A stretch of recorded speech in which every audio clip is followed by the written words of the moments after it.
ចាសួស្តីអូនអញ្ចឹងអូនសួរថា USB Wi-Fi នឹងប្រើ SIM អត់ចាអូនអានេះជា Wi-Fi adapter វាអត់មានកន្លែងដាក់ SIM ទេព្រោះវាមិនមែនជា modem ទេឥ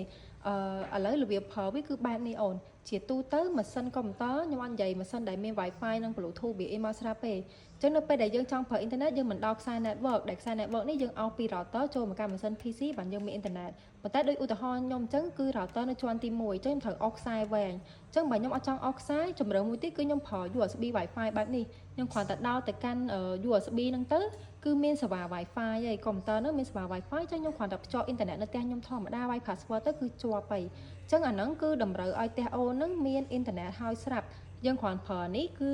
យើងអត់ចង់អោសខ្សែអ៊ីនធឺណិតនេះញ៉ៃញ៉ៃអញ្ចឹងណាអញ្ចឹងអាចប្រើជា USB Wi-Fi នេះបានអញ្ចឹងបើអូនត្រូវការ USB Wi-Fi ឬក៏ខ្សែអ៊ីនធឺណិតអីអាចឆាតមកបងបានណាតាម Facebook Page ហាង One Gear កុំព្យូទ័រឬលេខ Telegram លេខ07